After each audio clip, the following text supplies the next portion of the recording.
Hola fellow gringos, today we're discussing possibly the most famous cryptid in the Spanish-speaking world, that being the infamous Chupacabra, aka the goat sucker. The Chupacabra has come in all shapes and sizes, which is why there are really two parts of this video, the first and longer part being the Puerto Rican version of the Chupacabra, and the second part being the mainland version of it, but we will explore both, rest assured, while learning about explanations for what the creature might be instead. Before we get into the actual spawning of the Puerto Rican Chupacabra, I see it necessary to look at a separate event that took place 20 years before it was spotted, with a very similar story.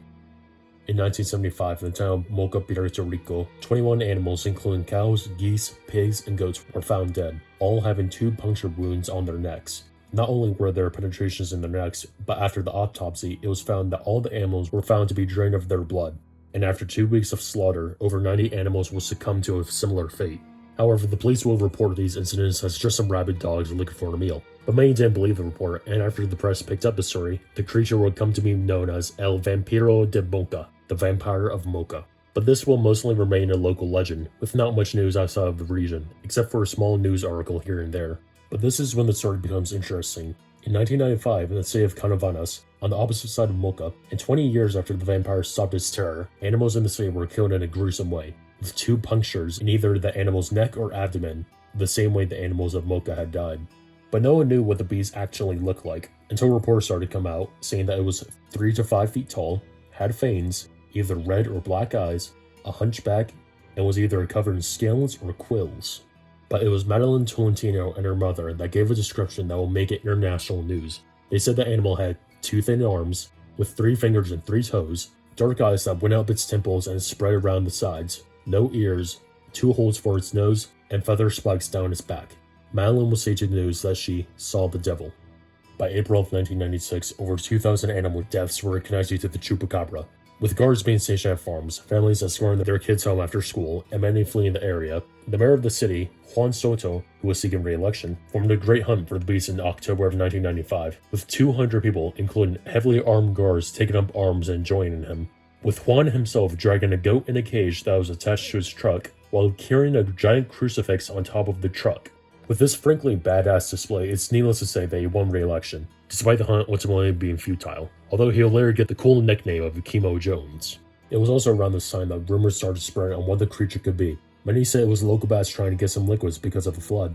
Others say it was a pack of wild dogs. And some people say it could be experimental monkeys that swam to the shore from San Juan. That's an actual theory, I'm not joking. But other, more scientific theories started to pop up.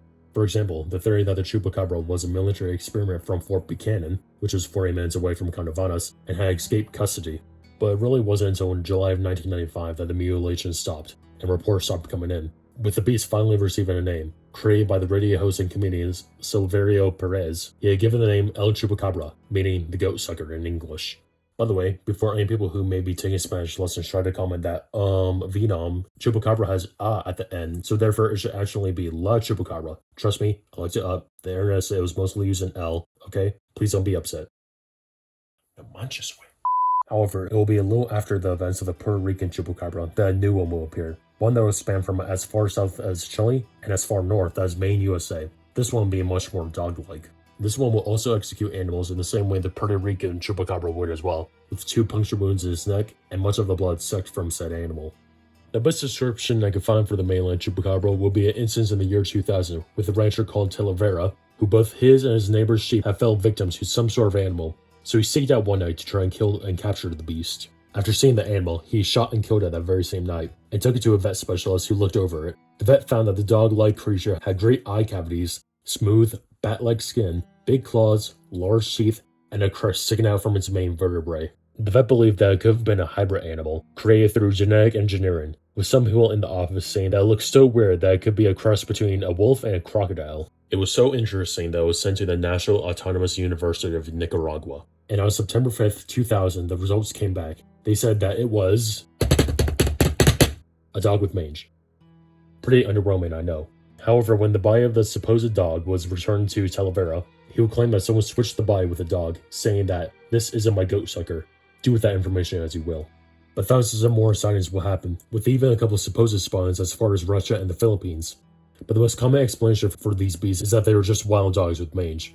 For those who don't know, mange is a skin disease caused by a parasitic mites that can affect dogs and other animals, including humans. It is characterized by intense itching and can lead to open sores, scabs, and hair loss. With many suppose the Chupacabra sightings were really just dogs with the disease, but maybe not all of them were like that.